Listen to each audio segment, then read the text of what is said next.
Vous êtes-vous déjà demandé si tout ce qu'on vous a enseigné sur les mystérieux géants bibliques était complètement faux? Avant de découvrir cette vérité qui va ébranler vos certitudes, je vous invite à vous abonner à cette chaîne pour ne manquer aucune révélation bouleversante. Et dites-moi dans les commentaires de quel pays vous regardez cette vidéo et à quelle heure.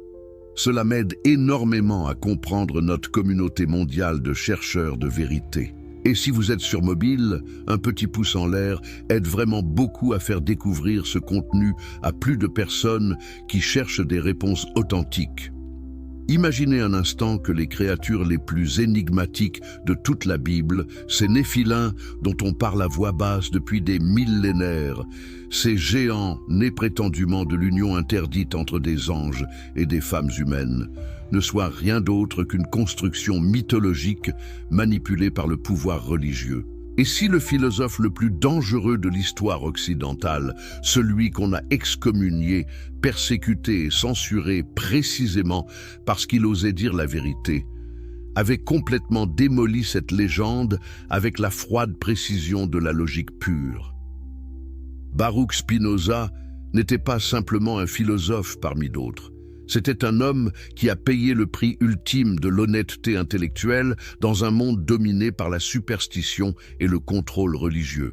Né dans une famille juive portugaise à Amsterdam en 1632, éduqué dans les textes sacrés depuis son enfance, maîtrisant l'hébreu, l'araméen, le latin et plusieurs langues modernes, Spinoza possédait tous les outils nécessaires pour examiner les Écritures avec une précision chirurgicale.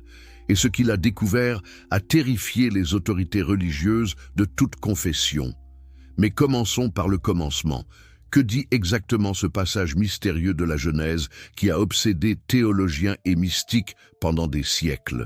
Dans Genèse 6, versets 1 à 4, nous trouvons quelques lignes qui ont généré des bibliothèques entières de spéculations. Le texte nous raconte qu'à une époque où les humains commençaient à se multiplier sur terre, les fils de Dieu remarquèrent que les filles des hommes étaient belles.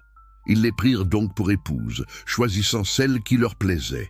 Et de ces unions naquirent les Néphilins, décrits comme des géants, des hommes puissants et célèbres de l'Antiquité. Mais qui étaient réellement ces mystérieux fils de Dieu?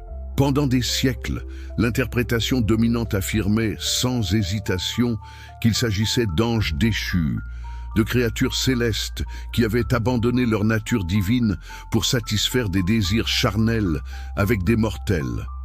Cette lecture, popularisée par des textes apocryphes comme le livre d'Enoch et adoptée par des pères de l'Église comme Tertullien et Origène, créait une mythologie complexe et séduisante. Des êtres angéliques se matérialisant dans des corps physiques, transgressant les barrières cosmiques entre le céleste et le terrestre, engendrant une race hybride de superhumains qui corrompait l'humanité entière jusqu'à nécessiter l'anéantissement par le déluge. Pourquoi cette interprétation a-t-elle dominé pendant si longtemps? La réponse révèle quelque chose de profond sur la psychologie humaine et les mécanismes du pouvoir religieux. Nous adorons les histoires de transgressions cosmiques, de frontières interdites franchies, de punitions divines spectaculaires. Ces récits satisfont notre fascination pour le surnaturel tout en renforçant les structures d'autorité. Si des anges peuvent désobéir et être punis, combien plus les simples mortels doivent-ils trembler devant les commandements divins? Le mythe des Néphilins servait donc une fonction politique claire: maintenir la population dans un état de crainte révérentielle. Mais examinons plus attentivement le contexte culturel dans lequel cette histoire est née.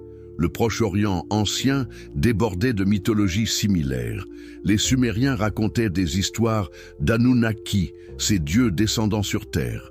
Les Babyloniens avaient Gilgamesh, ce roi semi-divin né d'une déesse et d'un mortel.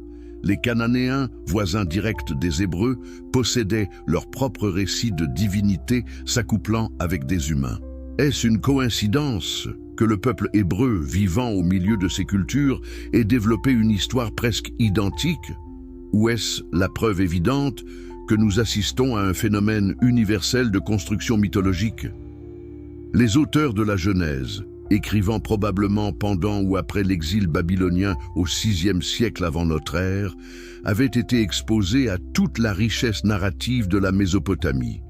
Ils adaptaient, transformaient, hébraïsaient ces thèmes pour construire leur propre identité nationale distinctive.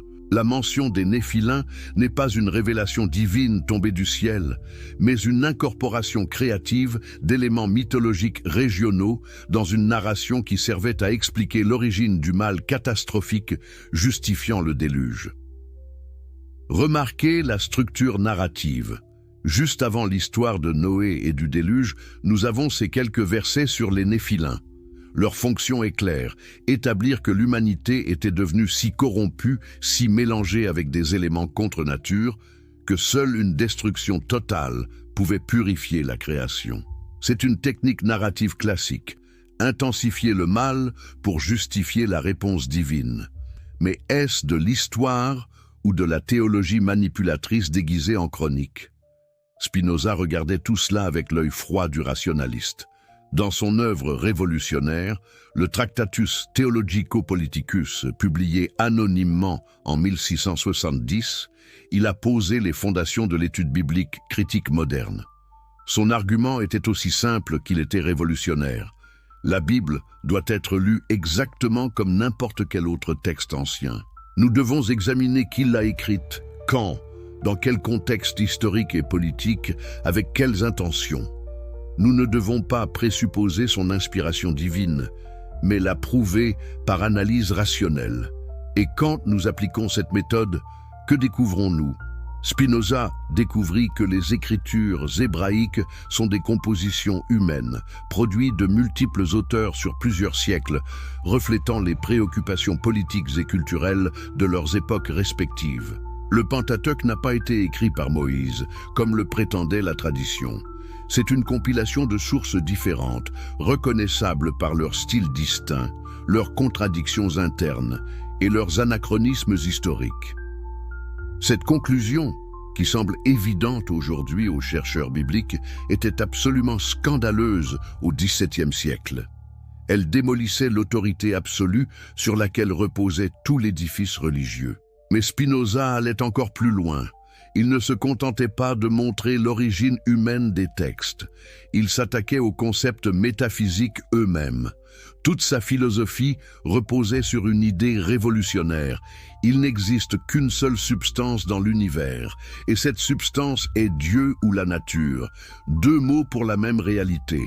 Deus sive natura. Dieu, c'est-à-dire la nature.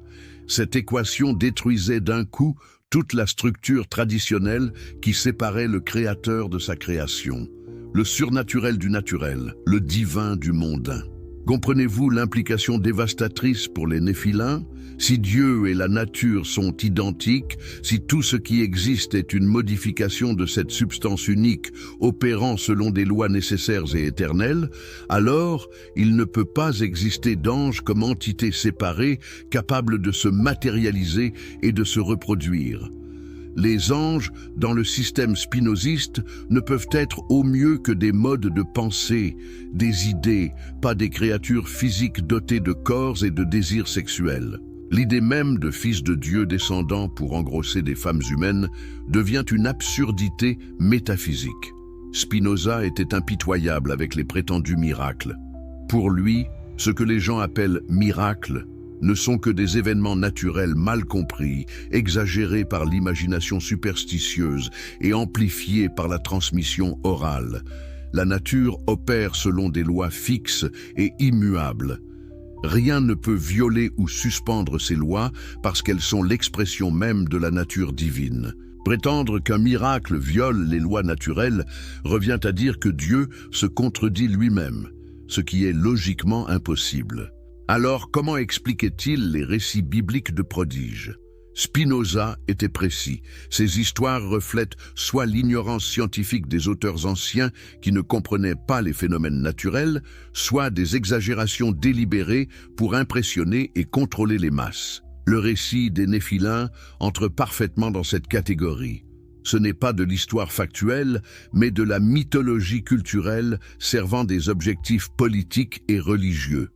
Mais si les fils de Dieu ne sont pas des anges, qui sont-ils? Ici, Spinoza nous force à revenir au texte avec un regard neuf, débarrassé de siècles d'interprétations fantastiques. Une lecture plus sobre suggère plusieurs possibilités naturelles et historiques. L'interprétation sétite, par exemple, propose que les fils de Dieu désignent les descendants de Seth, le troisième fils d'Adam, considéré comme la lignée pieuse, tandis que les filles des hommes seraient les descendantes de Caïn, marquées par le meurtre originel. La transgression ne serait donc pas cosmique, mais sociale. Des mariages entre lignées qu'on voulait garder séparées. Cette lecture élimine tout élément surnaturel. C'est une histoire tribale typique sur la pureté généalogique, préoccupation obsessionnelle des sociétés anciennes. Nous voyons des préoccupations identiques dans d'autres parties de la Torah. Ne pas mélanger les semences, ne pas croiser les espèces, maintenir des frontières strictes. L'angoisse du mélange traverse toute la législation lévitique. Les Néphilim, dans cette interprétation, représentent simplement la progéniture de ces unions mixtes considérées comme souillant la pureté de la lignée élue. Mais il existe une autre lecture encore plus éclairante, celle qui identifie les fils de Dieu avec des aristocrates, des rois, des puissants, qui se considéraient ou étaient considérés comme divins ou semi-divins. Cette pratique était universelle dans le monde ancien. Les pharaons égyptiens se proclamaient fils de Ré. Les empereurs romains se faisaient diviniser. Les rois mésopotamiens prétendaient descendre des dieux. Dans ce contexte, fils de Dieu serait simplement un titre royal ou aristocratique. Et que faisaient ces puissants? Exactement ce que font les puissants dans toutes les sociétés où le pouvoir n'est pas contrôlé. Ils prenaient les femmes qui leur plaisaient, par la force si nécessaire. L'histoire humaine déborde de récits d'aristocrates et de rois exerçant un droit de cuissage, exploitant sexuellement les classes inférieures. Le récit des Néphilim pourrait très bien refléter cette réalité brutale de domination de classe et de violence sexuelle, déguisée dans un langage mythologique qui la rend plus acceptable ou plus mémorable. Les géants eux-mêmes, ces Néphilim physiquement imposants, n'ont besoin d'aucune explication surnaturelle. Le gigantisme existe comme condition médicale causée par un excès d'hormones de croissance. Des individus atteignant 2 mètres ou plus ont toujours existé dans toutes les populations humaines. Dans les sociétés anciennes sans connaissance médicale, ces personnes exceptionnellement grandes auraient été naturellement mythifiées. Un guerrier de 2 mètres devient, après quelques générations de transmission orale, un géant de 3 ou 4 mètres. L'exagération est un processus naturel de la narration humaine. Spinoza comprenait parfaitement ce mécanisme de l'imagination. Il avait analysé comment les humains projettent leurs peurs et désirs sur le monde, créant des entités surnaturelles pour expliquer ce qu'ils ne comprennent pas. Les Néphilim sont une projection collective. La peur du pouvoir incontrôlé, l'anxiété face aux étrangers, la fascination morbide pour la transgression de frontières sacrées. Ils sont psychologiquement réels comme symboles, mais historiquement fictifs comme entités. Mais pourquoi cette interprétation naturelle ne s'est-elle pas imposée plus tôt? Pourquoi les lectures surnaturelles ont-elles dominé pendant des millénaires? Spinoza avait une réponse claire, parce que les autorités religieuses en profitaient. Le clergé, dans toutes les religions, maintient son pouvoir en se présentant comme intermédiaire nécessaire entre l'humanité et des forces surnaturelles terrifiantes. Plus les mystères sont insondables, plus les dangers spirituels sont effrayants, plus le peuple dépend des prêtres pour l'interpréter et le protéger. Les Néphilim servaient parfaitement cette fonction. Ils représentaient une menace cosmique, un danger d'hybridation contre nature, une corruption si profonde que seule l'intervention divine la plus drastique pouvait l'éradiquer. Cette narration justifiait l'autorité sacerdotale. Seuls ceux qui comprennent ces mystères sacrés peuvent guider le peuple loin de transgressions similaires. C'est un mécanisme de contrôle social d'une efficacité redoutable. Spinoza avait observé ce mécanisme de près. Lui-même avait été victime de l'autorité religieuse. En juillet 1656, à seulement 23 ans, il fut excommunié de la communauté juive portugaise d'Amsterdam avec une violence exceptionnelle. Le texte du RM, l'excommunication, est d'une dureté rare. Il le maudit de jour comme de nuit, éveillé comme endormi, en sortant comme en entrant. Personne ne devait lui parler, lui offrir refuge, lire ses écrits ou se tenir à moins de 4 coudées de lui. Quel crime avait commis ce jeune homme pour mériter une telle fureur? Son crime était simple. Il posait des questions. Il doutait. Il appliquait la raison au texte sacré. Il suggérait que Moïse n'avait pas écrit le Pentateuque, que les miracles avaient des explications naturelles, que Dieu n'était pas un vieillard barbu dans le ciel distribuant récompenses et punitions. Pour les rabbins, ces questions menaçaient les fondements même de l'autorité communautaire. Si les jeunes commençaient à penser ainsi, où cela s'arrêterait-il? Spinoza devait être fait exemple pour terrifier les autres. Mais l'excommunication ne le fit pas taire. Au contraire, elle le libéra. Expulsé de sa communauté, il consacra sa vie à développer une philosophie cohérente basée uniquement sur la raison. Il gagnait modestement sa vie en polissant des lentilles optiques, un métier qu'il maîtrisait avec la même précision qu'il appliquait à la philosophie.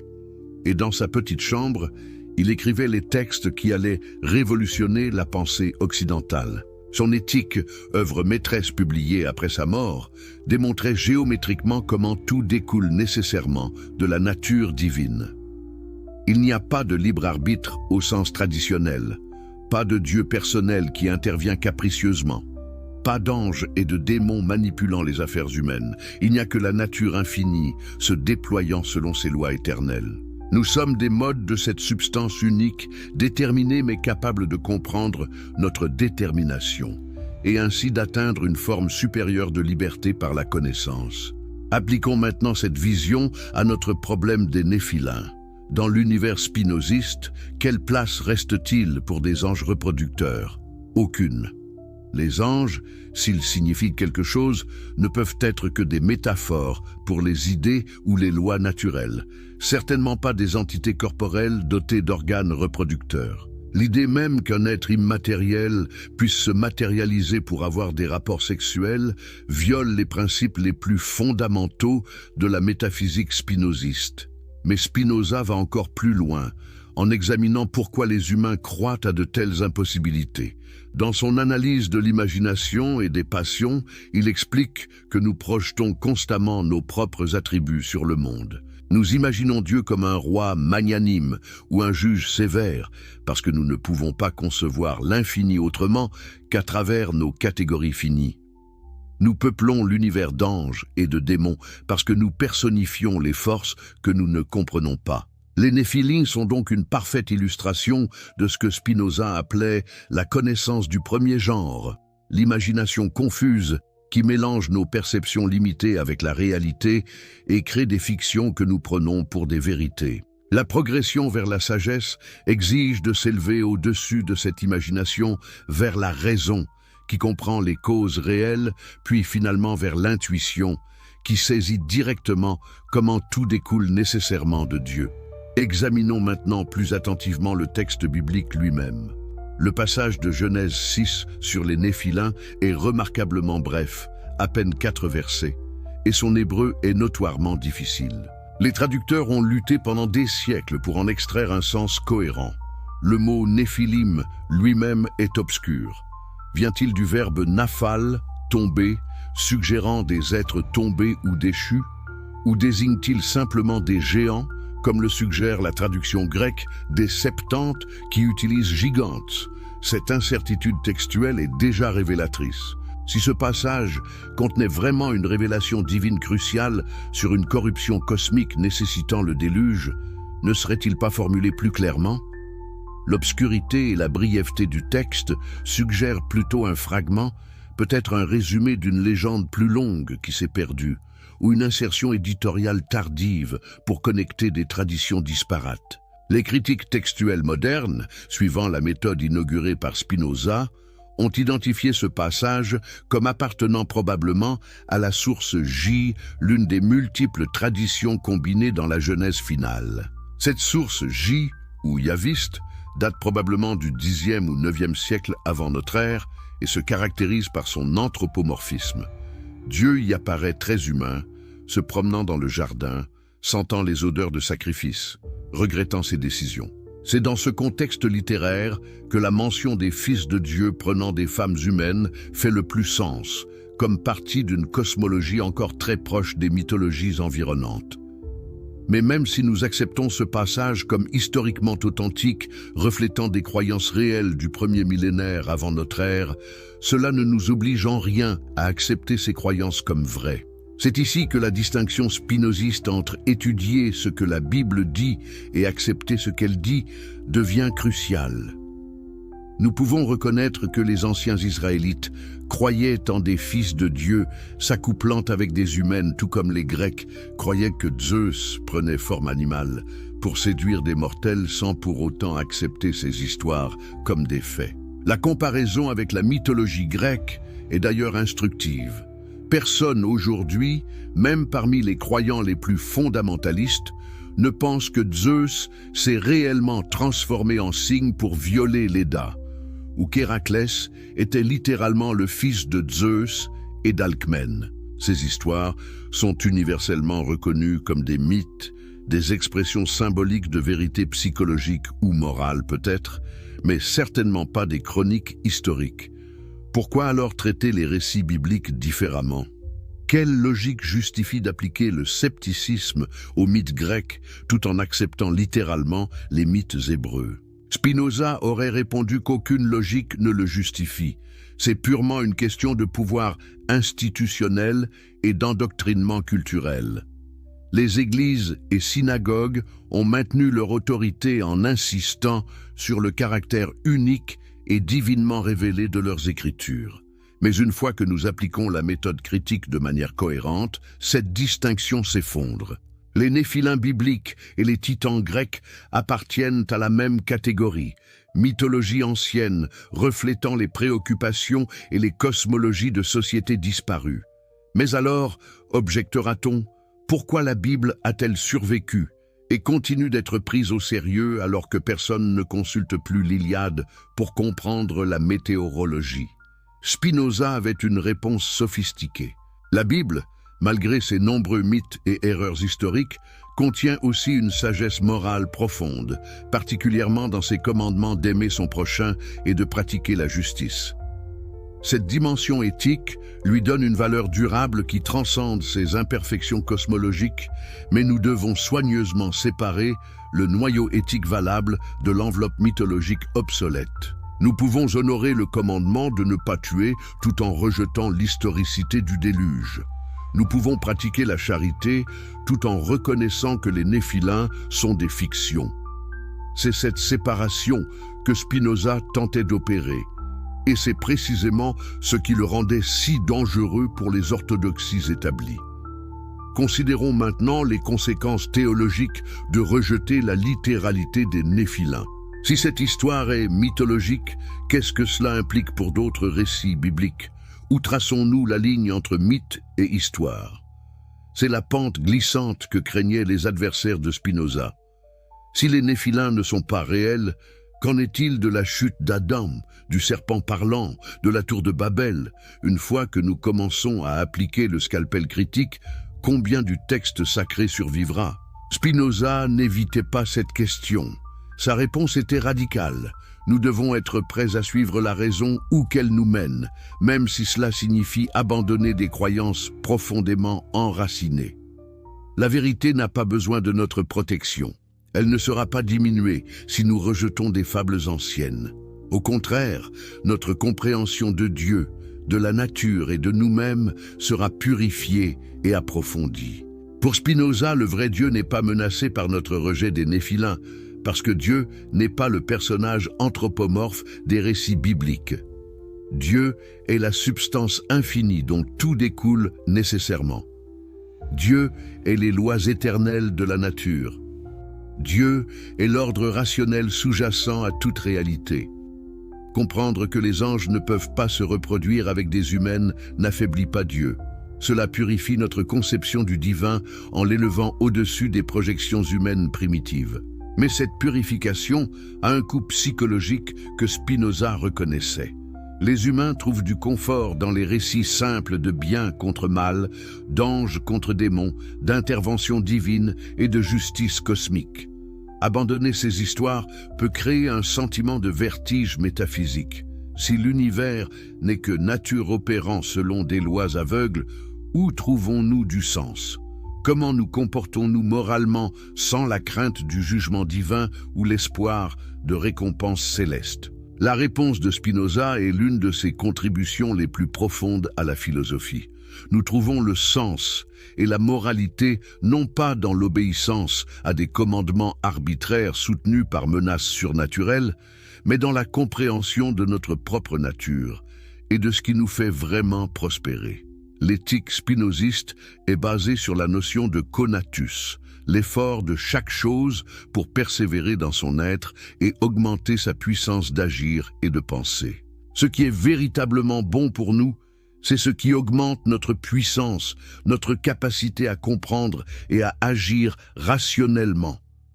Ce qui est mauvais, c'est ce qui diminue cette capacité, ce qui nous rend passifs, confus, esclaves de passions désordonnées. Cette éthique ne nécessite aucun néphilin, aucun ange, aucune intervention divine. Elle découle de l'analyse rationnelle de la nature humaine elle-même. Ainsi, paradoxalement, la destruction spinoziste des néphilins ne nous laisse pas dans un vide moral, mais nous offre une base éthique plus solide. Nous n'avons plus besoin d'histoires effrayantes sur des hybrides monstrueux pour nous inciter à bien agir. Nous comprenons que la vertu est dans notre propre intérêt rationnel correctement compris. Nous coopérons non par crainte de punition divine, mais parce que la société rationnelle est la condition de notre épanouissement mutuel. Cette vision libère aussi notre lecture de la Bible. Nous n'avons plus besoin de tordre le texte pour le faire correspondre à nos connaissances modernes, ni de défendre l'indéfendable. Nous pouvons lire Genèse 6 comme un fascinant artefact de l'imagination religieuse ancienne, apprécier ses résonances psychologiques et culturelles sans prétendre qu'il décrit des événements réels. C'est une lecture plus honnête et finalement plus respectueuse que les contorsions herméneutiques pour réconcilier anges reproducteurs avec la biologie moderne. Les néphilins nous enseignent donc quelque chose de précieux, mais pas ce que les interprètes traditionnels pensaient. Ils nous enseignent sur les peurs humaines universelles, sur comment les sociétés construisent des mythes pour gérer l'anxiété face à l'altérité et au changement, sur les mécanismes de contrôle social à travers la religion, sur la tendance humaine à projeter nos passions sur des agents surnaturels. Ce sont des leçons anthropologiques et psychologiques profondes, mais elles nécessitent de reconnaître le récit comme mythe, pas comme histoire. Et n'est-ce pas suffisant? Pourquoi insister sur la réalité historique des néphilins quand leur vérité mythologique est si riche? Cette insistance révèle peut-être une profonde insécurité spirituelle, un besoin anxieux que nos textes sacrés soient validés par l'histoire parce que nous doutons de leur valeur intrinsèque. Spinoza suggérerait que ce besoin de validation historique trahit un manque de foi réel dans les vérités éternelles que ces textes pourraient contenir symboliquement. Pensez-y un instant. Si vous avez besoin que les néphilins aient existé physiquement pour que la Bible ait de la valeur, alors votre foi est déjà très fragile. Elle dépend de l'archéologie, de la biologie, de l'histoire, domaines où les évidences sont constamment révisées. Mais si vous comprenez que la valeur réside dans les vérités morales et psychologiques que ces récits expriment symboliquement, alors votre compréhension spirituelle est inattaquable par les découvertes scientifiques. C'est la véritable maturité religieuse que Spinoza nous offre. Êtes-vous prêt à voir votre vision du monde complètement transformée? Avant de plonger dans cette révélation qui va bouleverser tout ce que vous pensiez savoir, prenez un instant pour vous abonner à cette chaîne. Chaque vidéo ici est conçue pour vous faire réfléchir différemment. Et dites-moi dans les commentaires, de quel pays nous regardez-vous en ce moment Et quelle heure est-il chez vous? J'adore voir notre communauté internationale grandir. Et si vous êtes sur votre téléphone, un petit like fait une énorme différence pour aider cet algorithme à partager cette vérité avec d'autres chercheurs comme vous. Revenons maintenant à notre exploration révolutionnaire. Nous avons établi que les Néphilims, ces prétendus géants nés de l'union entre anges et humaines, sont une impossibilité métaphysique dans le système de Spinoza. Mais creusons plus profondément. Qu'est-ce que cela signifie réellement pour notre compréhension de la nature humaine, du mal et de notre place dans l'univers? Comment cette destruction intellectuelle des Néphilims libère-t-elle notre pensée et notre moralité?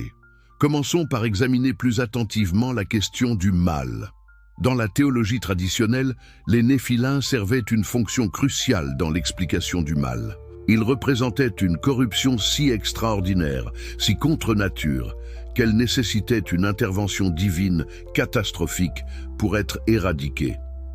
Le déluge n'était pas une punition disproportionnée de Dieu, mais une réponse nécessaire à une pollution cosmique. Cette narration avait l'avantage de préserver la bonté de Dieu tout en expliquant pourquoi il ordonnait un génocide quasi total. Mais Spinoza démonte cette théodicée avec une logique implacable. Pour lui, le mal n'est pas une réalité métaphysique positive, une force substantielle dans l'univers.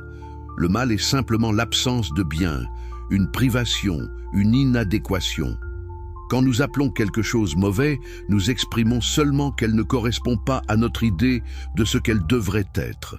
Un lion dévorant une gazelle n'est pas mal du point de vue de la nature totale, seulement du point de vue limité de la gazelle ou de l'observateur humain qui s'identifie à elle. Cette perspective révolutionne notre compréhension de la violence et de la corruption humaine. Nous n'avons pas besoin d'anges déchus introduisant le mal dans un monde parfait. Les humains, comme toutes les choses finies, sont naturellement limités dans leur connaissance et leur puissance. Ces limitations génèrent nécessairement des conflits. Quand mes désirs entrent en collision avec les vôtres, quand ma survie exige ce que vous possédez, la violence émerge non pas de la corruption surnaturelle, mais de notre finitude naturelle.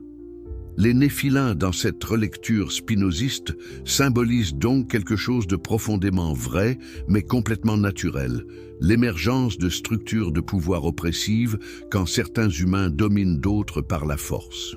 Les fils de Dieu prenant les femmes qui leur plaisent, c'est l'histoire universelle de l'aristocratie et de la royauté, exerçant leur pouvoir sexuel et reproductif sur les classes inférieures. Pas d'ange nécessaire, juste la dynamique éternelle du pouvoir humain non contrôlé. Mais pourquoi cette lecture naturaliste a-t-elle été si difficile à accepter historiquement? Pourquoi tant de théologiens brillants ont-ils préféré croire en anges reproducteurs plutôt que de voir la réalité politique évidente? Spinoza aurait une réponse claire, parce que reconnaître la vérité naturaliste menace les structures de pouvoir religieux. Si le mal est naturel et explicable sans référence au surnaturel, alors le rôle du prêtre comme protecteur contre les forces démoniaques devient obsolète. Pensez à la structure psychologique du contrôle religieux. Vous créez d'abord des menaces terrifiantes, démons, anges déchus, malédictions, enfer éternel. Puis vous vous présentez comme le seul remède, rituel, sacrement, intercession, exorcisme. C'est un racket de protection spirituelle d'une sophistication remarquable. Les Néphilims s'insèrent parfaitement dans cette structure. Ils représentent une menace si exotique et terrifiante que seule l'autorité religieuse peut interpréter et conjurer. Mais écoutons Spinoza plus attentivement sur la question du déterminisme. Si tout découle nécessairement de la nature divine selon des lois fixes, où reste-t-il place pour la responsabilité humaine? Si les actions des prétendus fils de Dieu étaient déterminées, comment pouvons-nous les condamner moralement? N'est-ce pas le problème fatal de toute philosophie déterministe? Spinoza anticipe cette objection avec une subtilité remarquable. Oui, tout est déterminé. Les fils de Dieu, qu'ils soient interprétés comme aristocrates ou comme métaphores de passion dominante, agissaient nécessairement selon leur nature et leurs circonstances. Mais cela ne les excuse pas. Et voici pourquoi. La responsabilité morale ne requiert pas un libre arbitre métaphysique impossible. Elle requiert seulement que nous soyons les causes adéquates de nos actions, que nous agissions selon notre propre nature, plutôt que d'être passivement affectés par des causes externes. Les fils de Dieu, dans leur exploitation des filles des hommes, agissaient certes selon leur nature, mais une nature dominée par des passions aveugles plutôt que par la raison. Ils étaient esclaves de leurs désirs, pas véritablement libres. La vraie liberté spinoziste n'est pas le libre arbitre de choisir arbitrairement entre alternatives, mais la nécessité de notre propre nature rationnelle. Nous sommes libres dans la mesure où nous comprenons et agissons selon la raison, plutôt que d'être ballottés par des affects désordonnés. Cette distinction est cruciale pour comprendre comment Spinoza peut maintenir une éthique robuste tout en niant le libre arbitre traditionnel. Les actions des puissants, exploitant les vulnérables, sont condamnables, non pas parce qu'ils auraient pu choisir autrement dans un sens métaphysique absolu, mais parce qu'ils agissaient selon la partie la moins développée de leur nature, selon leur passion plutôt que leur raison. Une société juste ne punit pas pour punir, mais pour créer des conditions qui encouragent le développement de la rationalité plutôt que la domination passionnelle. Maintenant, approfondissons la critique textuelle que Spinoza a inaugurée. Quand nous examinons Genèse 6 avec les outils de l'analyse historico-critique moderne, que découvrons-nous? Le passage sur les Néphilins est remarquablement isolé. Il apparaît presque comme une note de bas de page, un fragment inséré dans la narration principale. Les versets précédents parlent de la multiplication de l'humanité et de la généalogie adamique.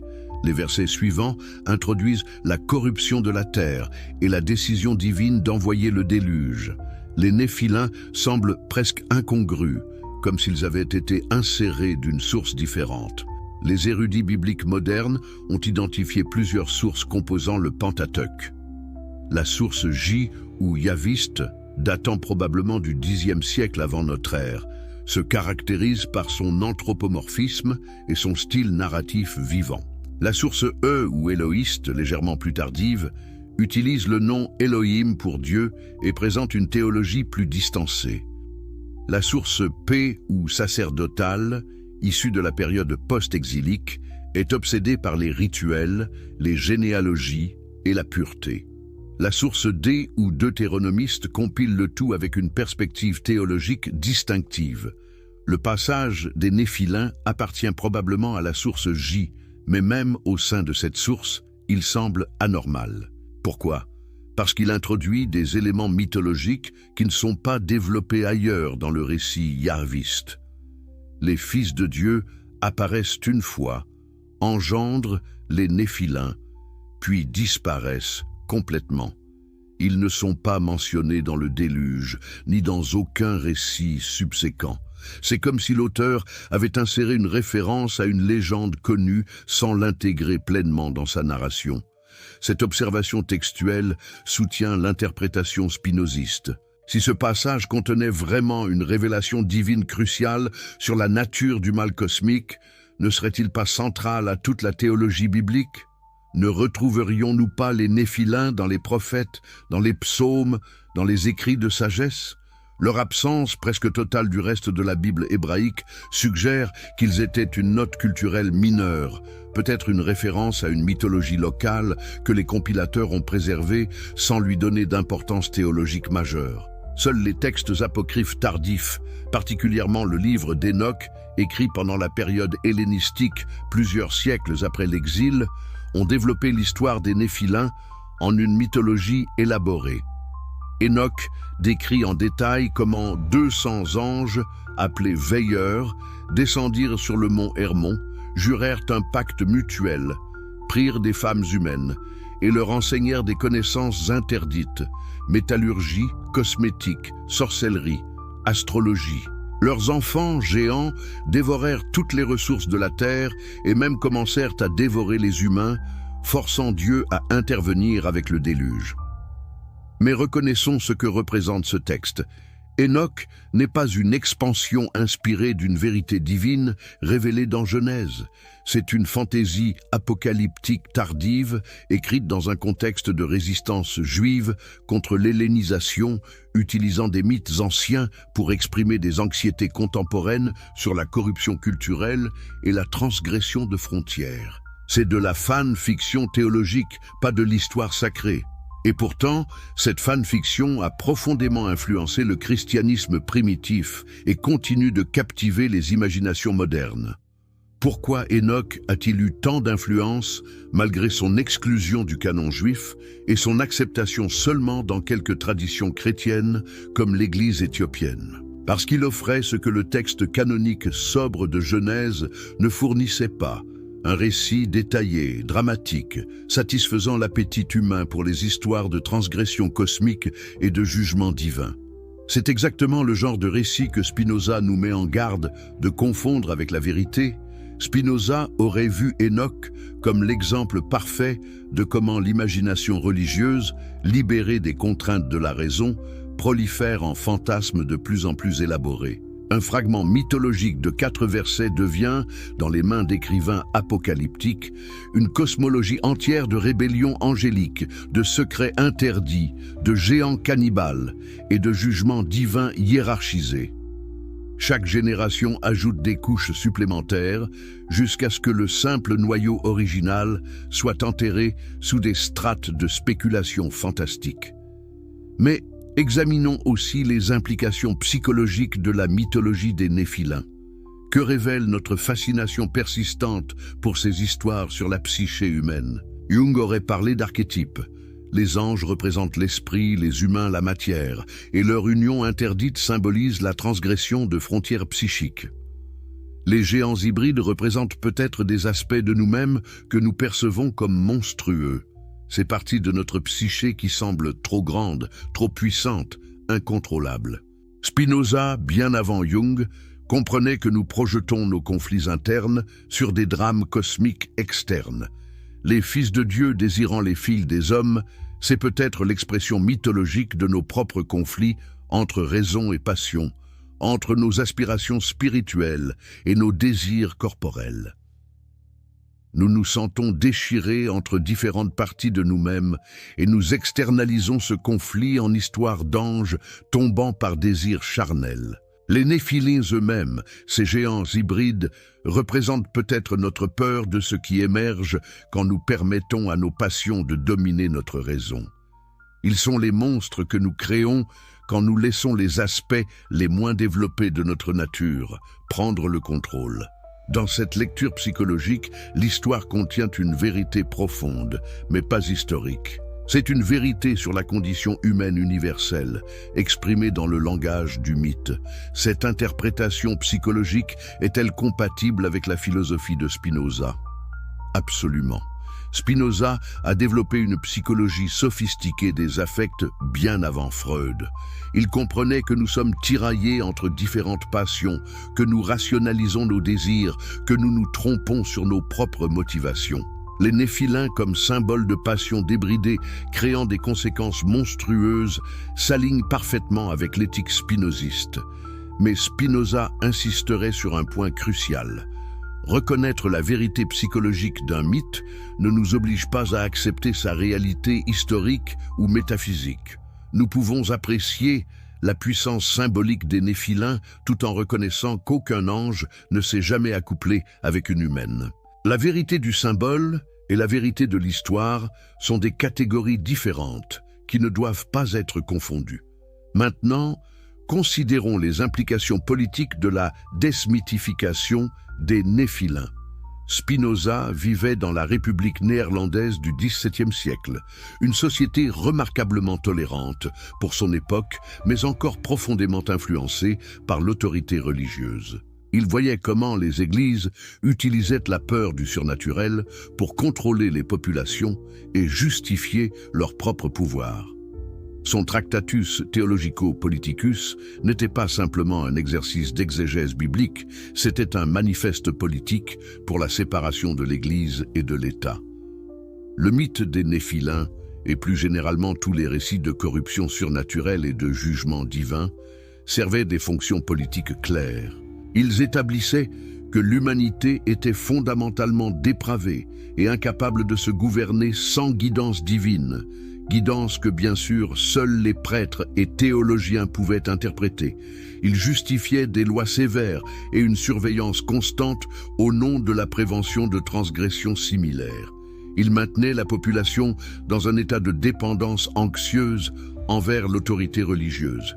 Spinoza proposait une alternative radicale, une société fondée sur la raison plutôt que la superstition, sur la liberté de pensée et d'expression plutôt que l'orthodoxie imposée, sur la compréhension scientifique de la nature humaine plutôt que sur des mythologies de corruption surnaturelle. Dans une telle société, les Néphilim n'auraient aucun pouvoir. Ils seraient reconnus comme les curiosités mythologiques qu'ils sont, intéressantes culturellement mais politiquement impuissantes. Mais cette vision était trop radicale pour son époque, et elle reste controversée aujourd'hui. Les autorités néerlandaises, bien que relativement tolérantes, ont interdit la publication du Tractatus. Spinoza a dû le publier anonymement et sans nom d'éditeur. Même ainsi, il a été rapidement condamné par les autorités religieuses de toute confession. Les catholiques, les calvinistes, les juifs, tous s'accordaient sur au moins une chose. Spinoza était dangereux et devait être censuré. Pourquoi une telle unanimité dans la condamnation? Parce que Spinoza menaçait le fondement commun de toutes ces religions, l'autorité divine de leurs écritures et donc leur propre autorité dérivée comme interprète de ces écritures. Si la Bible est un texte humain, faillible, culturellement conditionné, alors les prêtres, rabbins et pasteurs ne sont que des commentateurs d'anciens textes humains, pas des représentants de la volonté divine. C'est une réduction de statut inacceptable pour ceux qui ont bâti des empires institutionnels sur le présupposé d'inspiration divine. Les Néphilim deviennent donc un test décisif. Accepterez-vous l'autorité de la raison appliquée au texte sacré, même quand elle contredit des interprétations traditionnelles, ou maintiendrez-vous l'infaillibilité des Écritures et de leurs interprètes officiels, même au prix de croire en des impossibilités métaphysiques? Ce n'est pas qu'une question académique, c'est une question sur qui a le pouvoir dans la société, la raison autonome de chaque individu ou l'autorité traditionnelle des institutions religieuses. Spinoza a choisi la raison et il a payé le prix. Excommunié, socialement isolé, vivant modestement, il a néanmoins persisté dans son projet philosophique. Sa vie elle-même témoigne de la possibilité de vivre selon la raison malgré une pression sociale énorme pour se conformer. Il n'avait pas besoin de Néphilim, d'anges gardiens ou de protection divine. Il avait sa propre raison et le courage de la suivre où qu'elle mène.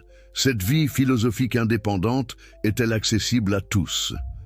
Spinoza aurait dit que oui, en principe, mais que peu l'atteindront en pratique. La plupart des humains vivent selon l'imagination et les passions plutôt que selon la raison. Ils sont gouvernés par l'opinion, la superstition, la peur, l'espoir. C'est pourquoi les mythes, comme les Néphilim, continuent d'exercer un pouvoir.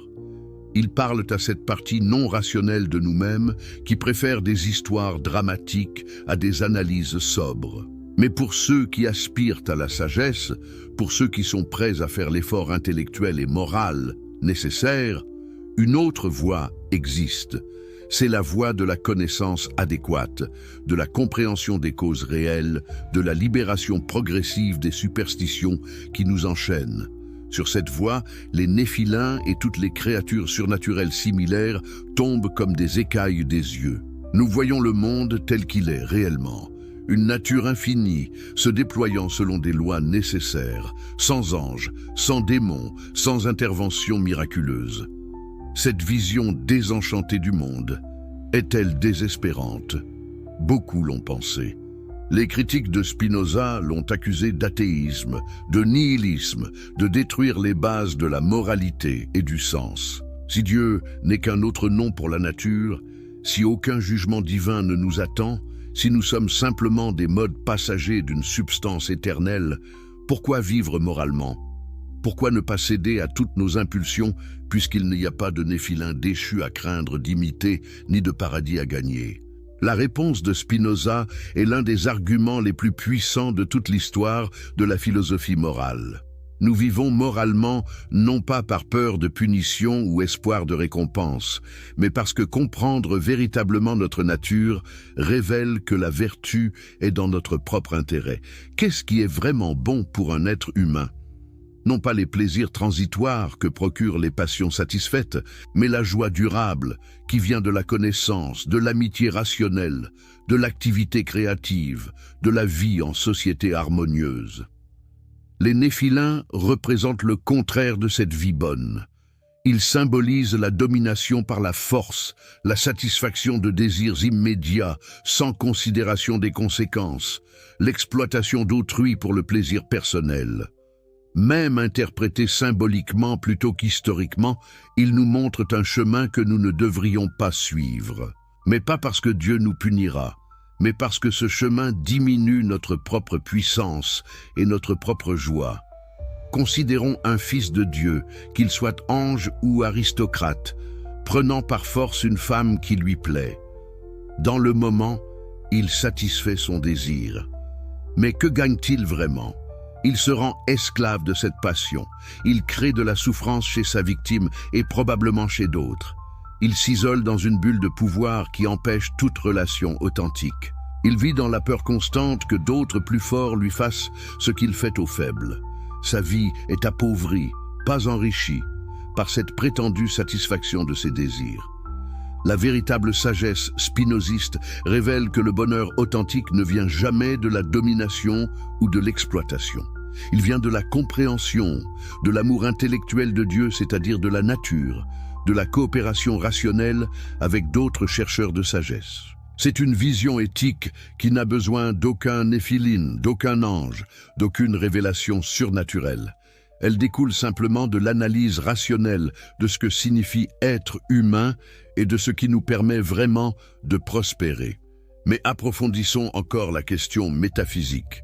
Spinoza affirme qu'il n'existe qu'une substance, Dieu ou la nature, et que tout le reste n'est que mode ou modification de cette substance unique. Les humains sont des modes, les pensées sont des modes, les corps sont des modes. Mais qu'en est-il des anges dans ce système? Si les anges existent, ils ne peuvent être que des modes, pas des substances séparées. Et s'ils sont des modes, ils sont soumis aux mêmes lois que tous les autres modes. Or, voici le point crucial. Les modes ont des natures définies. Un mode corporel opère selon les lois du mouvement et du repos. Un mode mental opère selon les lois de la pensée. Il ne peut pas y avoir de croisement entre ces deux ordres. L'esprit n'influence pas directement le corps, ni le corps l'esprit. Ils sont deux aspects d'une même réalité, mais ils ne causent pas l'un l'autre. C'est le parallélisme psychophysique de Spinoza, une des doctrines les plus subtiles et les plus radicales de sa métaphysique. Si les anges sont des modes de pensée purs, comme le suggère la théologie traditionnelle qui les décrit comme esprits, alors ils ne peuvent pas avoir de corps, ne peuvent pas se matérialiser, ne peuvent certainement pas avoir des organes reproducteurs fonctionnels. L'idée d'un ange imprégner une femme viole le parallélisme en supposant qu'un mode mental peut causer directement un effet corporel. C'est métaphysiquement impossible dans le système spinoziste. Mais peut-être les fils de Dieu n'étaient-ils pas vraiment des anges au sens spirituel pur? Peut-être étaient-ils des êtres intermédiaires, possédant à la fois nature spirituelle et capacité de manifestation corporelle? Cela résoudrait-il le problème métaphysique? Non, parce que Spinoza nie l'existence de substances intermédiaires. Il n'y a que la substance unique et ses modes. Vous ne pouvez pas avoir des êtres qui sont partiellement substance divine et partiellement mode fini. C'est une confusion catégorielle. Chaque tentative de sauver la littéralité des Néphilins se heurte au mur de la logique spinoziste. La métaphysique de Spinoza est comme un système immunitaire philosophique qui rejette toutes les constructions surnaturelles. Et ce n'est pas arbitraire ou dogmatique. C'est le résultat d'une déduction rigoureuse à partir de principes premiers clairs. Si vous acceptez que la réalité est rationnellement intelligible, que le principe de causalité s'applique universellement, que la substance doit être cohérente avec elle-même, alors vous êtes inexorablement conduit aux conclusions spinozistes. Avez-vous déjà eu le courage de remettre en question ce que tout le monde accepte sans réfléchir ? Si cette exploration philosophique vous passionne, pensez à vous abonner maintenant pour ne manquer aucune de ces révélations qui transforment notre compréhension du monde. Dites-moi aussi dans les commentaires, vous nous regardez de quel pays et il est quelle heure chez vous en ce moment précis. Ces petits détails m'aident énormément à comprendre notre communauté mondiale. Et si vous êtes sur votre mobile, un like rapide fait vraiment toute la différence pour partager cette pensée critique avec davantage de personnes qui en ont besoin. Nous arrivons maintenant au cœur du problème. Si les arguments de Spinoza sont si convaincants, si sa logique est si implacable, pourquoi la croyance littérale aux Néphilins persiste-t-elle aujourd'hui, 4 siècles après sa mort? Pourquoi des millions de personnes, y compris des individus intelligents et éduqués, continuent-elles d'accepter qu'autrefois, des anges se sont accouplés avec des humaines pour produire une race de géants? Quelle est la nature de cette résistance à la raison?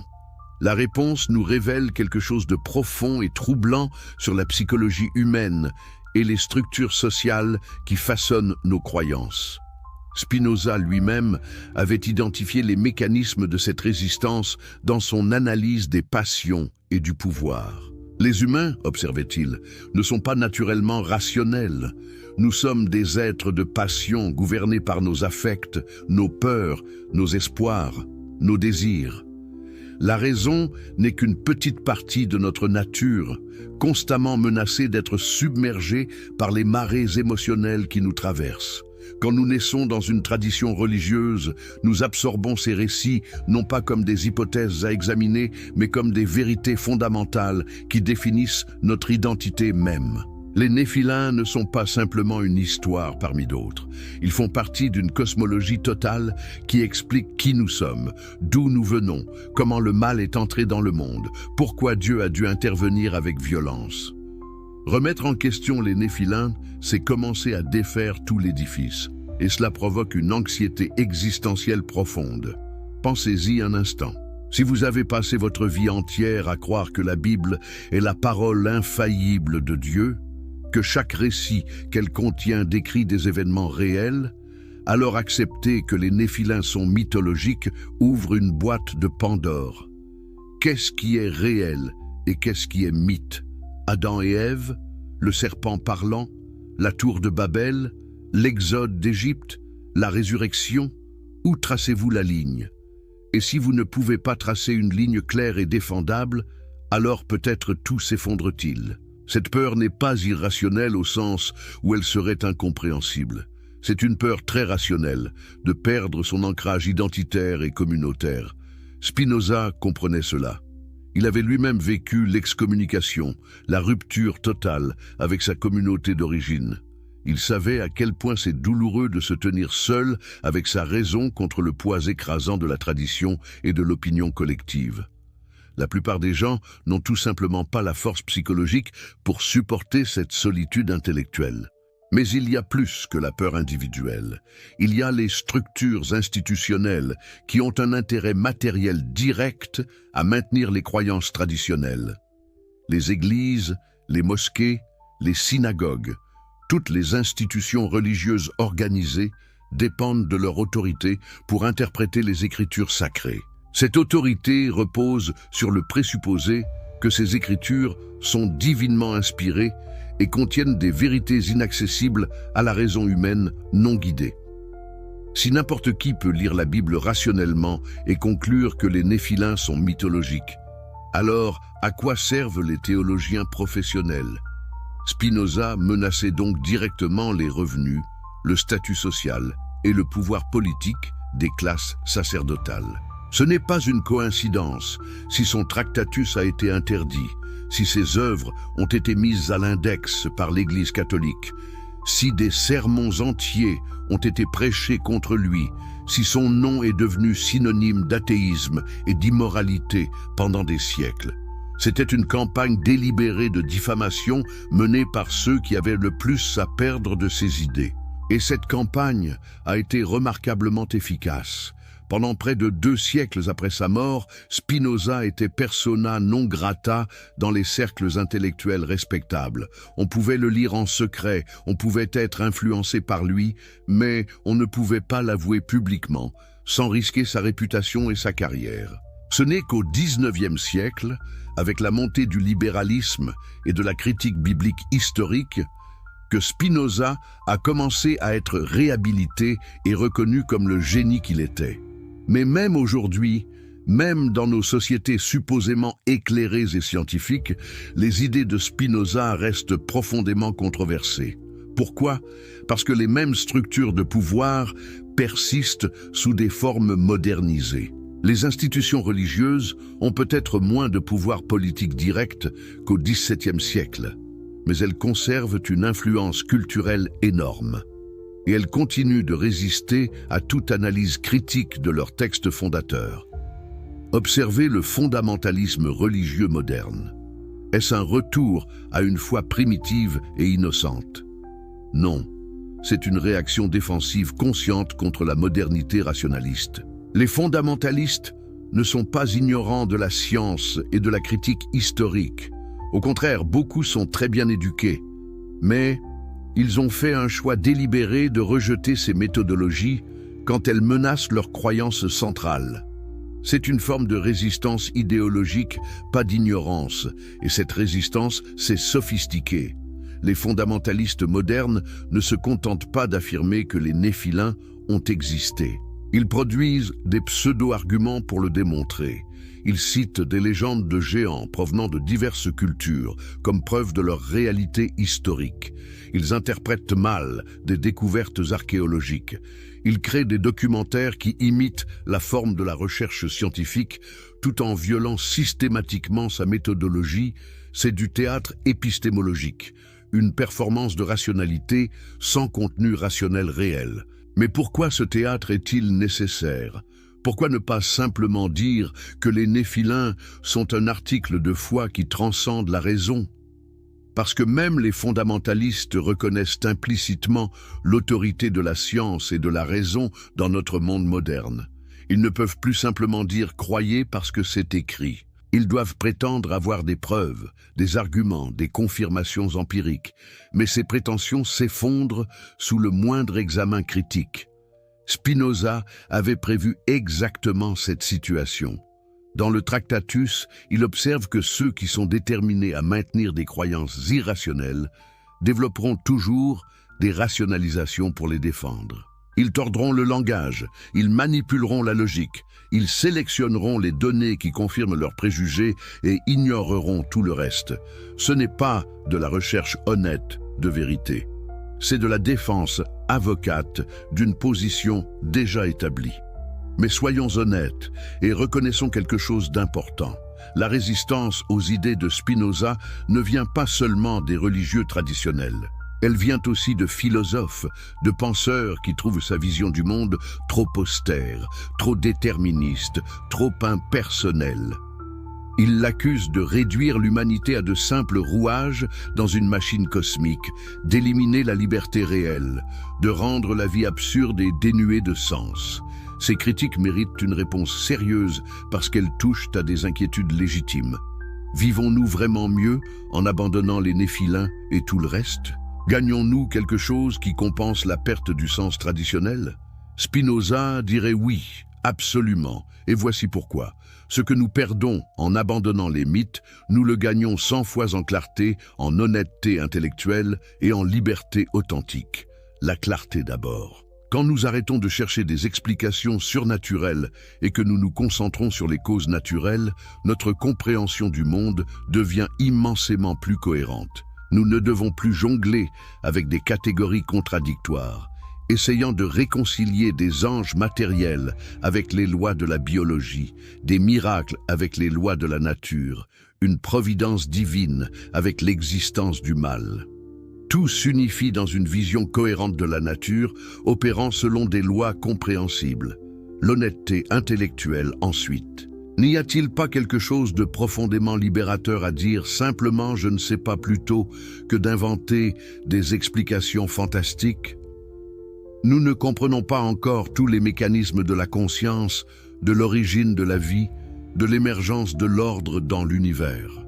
Mais plutôt que de combler ces lacunes avec des anges et des démons, nous pouvons honnêtement reconnaître notre ignorance actuelle et continuer à chercher des explications naturelles. C'est la méthode qui a produit toutes nos connaissances scientifiques réelles, et la liberté surtout. Voici le paradoxe magnifique de Spinoza. En reconnaissant que nous sommes déterminés, nous devenons paradoxalement plus libres. Comment cela fonctionne-t-il? Tant que nous nous imaginons avoir un libre arbitre absolu, tout en étant secrètement gouvernés par des passions que nous ne comprenons pas, nous sommes des esclaves qui se croient libres. Mais quand nous comprenons réellement les causes qui nous déterminent, les affects qui nous meuvent, les mécanismes de notre propre psyché, alors nous pouvons commencer à les réguler rationnellement. Prenez l'exemple des filles de Dieu succombant à leurs désirs pour les filles des hommes. Dans l'interprétation traditionnelle, c'est un échec moral mystérieux, un péché incompréhensible.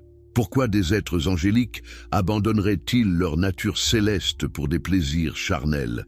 Cela reste un mystère théologique, et donc nous n'apprenons rien d'utile pour réguler nos propres désirs. Mais dans l'interprétation spinoziste, qu'il s'agisse d'aristocrates puissants ou simplement d'une métaphore de passion débridée, nous comprenons le mécanisme. Le désir sexuel est une force naturelle. Quand il n'est pas régulé par la raison et tempéré par la considération des conséquences, il mène à l'exploitation et à la violence. Ce n'est pas mystérieux, c'est de la psychologie humaine basique. Et une fois que nous comprenons le mécanisme, nous pouvons développer des stratégies pour le gérer. C'est la liberté spinoziste, non pas le pouvoir magique de choisir arbitrairement entre alternatives, mais la capacité de vivre selon notre nature rationnelle plutôt que d'être ballotté par des affects inconscients. Et cette liberté est accessible sans néphilin, sans ange gardien, sans intervention divine. Elle ne requiert que du travail philosophique et psychologique patient. Mais ne nous leurrons pas, cette liberté spinoziste n'est pas facile.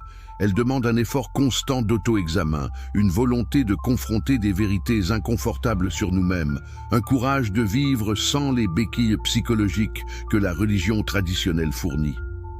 La plupart des humains, Spinoza l'admettait franchement, ne feront jamais cet effort. Ils préféreront le confort de la superstition à la dureté de la vérité. Cela signifie-t-il que Spinoza était élitiste, qu'il méprisait les masses? Non, mais il était réaliste.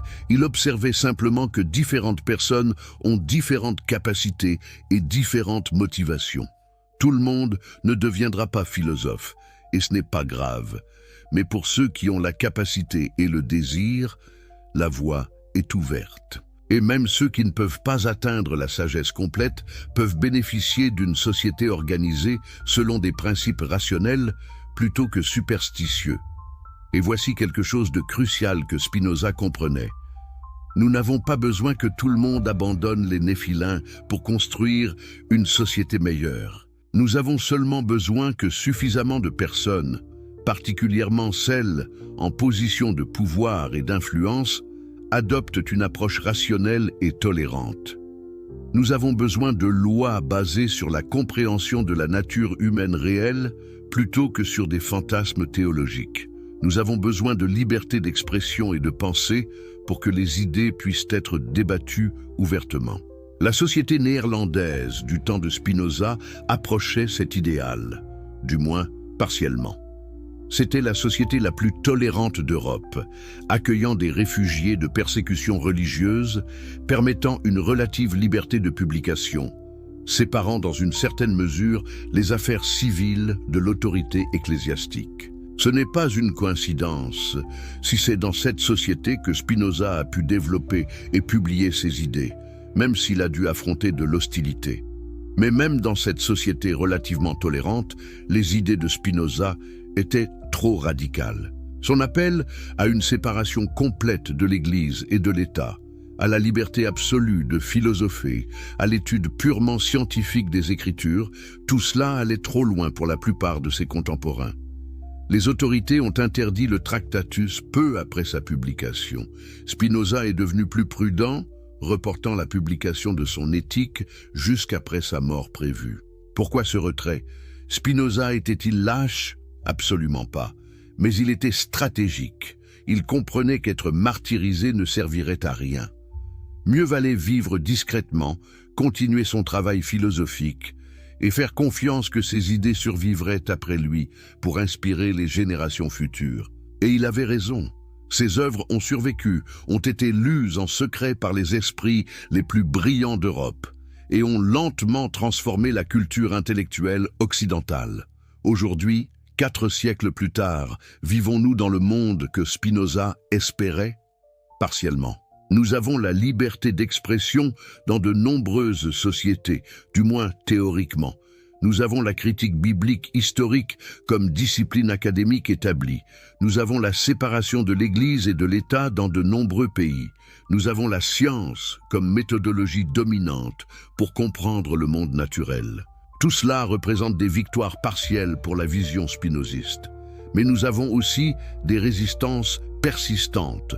Le fondamentalisme religieux n'a pas disparu, il a simplement changé de forme. Les pseudosciences prospèrent sur Internet. Les théories du complot remplacent les anges et les démons comme explication surnaturelle des événements. L'irrationalité trouve toujours de nouveaux déguisements. Les néphilins sous forme littérale ont peut-être perdu de l'influence, mais l'impulsion psychologique qui les a créés reste vivante. Alors que faisons-nous? Comment appliquons-nous les leçons de Spinoza à notre monde contemporain? La méthode reste la même. Appliquer la raison sans compromis, chercher des causes naturelles, refuser les explications surnaturelles, examiner qui bénéficie du maintien de croyances irrationnelles, avoir le courage de suivre les arguments où qu'ils mènent. Mais nous devons aussi cultiver la tolérance spinoziste, reconnaissant que les gens arrivent à la vérité à des rythmes différents et par des chemins différents. Il y a une distinction cruciale entre tolérer les personnes et tolérer les idées. Spinoza était absolument intolérant envers les mauvaises idées. Il les démolissait sans pitié avec la logique. Mais il était tolérant envers les personnes qui tenaient ces idées, reconnaissant qu'elles étaient souvent victimes de leur éducation et de leurs circonstances. Nous pouvons dire « les néphilins sont un mythe ». Votre croyance en eux est irrationnelle sans dire « vous êtes stupide ou mauvais ». Cette distinction est particulièrement importante à notre époque polarisée où les désaccords intellectuels dégénèrent si facilement en attaques personnelles.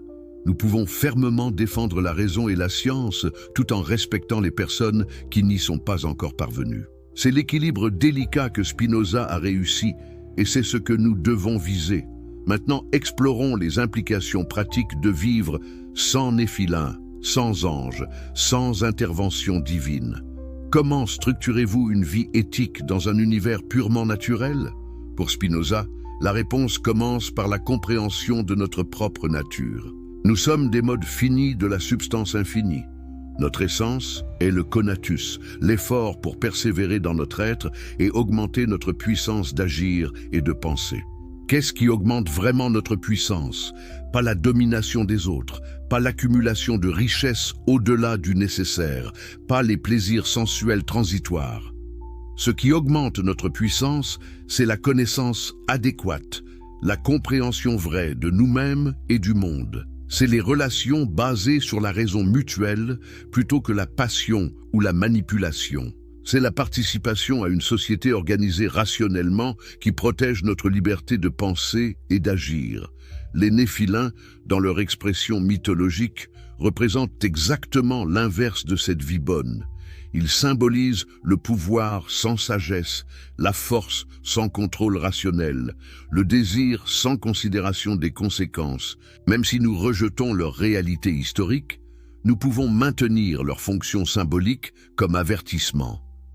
Ils nous montrent ce que nous ne devons pas devenir. Mais voici la beauté de l'approche spinoziste. Nous ne les évitons pas par peur de punition divine. Nous ne nous efforçons pas d'être vertueux pour gagner le paradis. Nous vivons rationnellement parce que nous comprenons que c'est dans notre propre intérêt bien compris. La vertu est sa propre récompense, non pas dans un sens mystique, mais dans un sens parfaitement naturel. Vivre vertueusement produit plus de joie, plus de paix, plus de satisfaction durable que vivre selon nos passions désordonnées. Prenez un exemple concret. Imaginez que vous ayez le pouvoir de prendre ce que vous voulez des autres sans conséquences légales, comme les fils de Dieu prétendument l'avaient. Devriez-vous le faire? La moralité traditionnelle dit non parce que Dieu vous punira dans l'au-delà. Mais Spinoza offre une raison plus profonde. Si vous le faites, vous vous transformez en tyran. Vous vous isolez dans la peur et la suspicion. Vous vous privez des joies de la coopération et de l'amitié authentique, vous développez vos passions les plus destructrices au détriment de votre rationalité. En d'autres termes, exploiter les autres vous fait du mal à vous-même, pas à un niveau surnaturel, mais à un niveau parfaitement naturel et psychologique. Vous devenez moins humain, moins rationnel, moins capable de joie véritable. C'est une punition naturelle, pas divine, mais c'est réel et inévitable. Et comprendre cela est beaucoup plus efficace pour promouvoir le comportement éthique que la peur de Néphilin vengeur ou d'enfer brûlant. Mais qu'en est-il des cas où nous pouvons apparemment profiter de l'immoralité sans conséquence? Qu'en est-il du tyran qui meurt paisiblement dans son lit après une vie d'exploitation? Spinoza a une réponse. Même si ce tyran échappe à toute justice humaine, il a néanmoins vécu une vie appauvrie. Il n'a jamais connu la joie de la connaissance vraie, l'amour intellectuel de Dieu, la béatitude qui vient de comprendre sa place dans l'ordre éternel. Il a échangé l'éternité pour des plaisirs temporels. C'est la vraie tragédie. Cela peut sembler une consolation faible à ceux qui souffrent de l'injustice. Et Spinoza ne prétend pas que sa philosophie élimine toute souffrance ou garantit la justice dans chaque cas. Ce qu'elle offre, c'est une compréhension qui peut nous libérer du ressentiment et de l'amertume. Quand nous comprenons que le tyran agissait selon sa nature limitée et passionnelle, quand nous voyons qu'il était plus esclave que libre malgré son pouvoir, nous pouvons l'observer avec un détachement quasi scientifique plutôt qu'avec rage. Cela ne signifie pas le tolérer ou ne pas lui résister. Au contraire, la société rationnelle doit avoir des mécanismes pour contrôler ceux qui agissent selon des passions destructrices. Mais notre motivation pour établir ces contrôles vient de la compréhension rationnelle de ce qui préserve la société, pas de la vengeance passionnelle.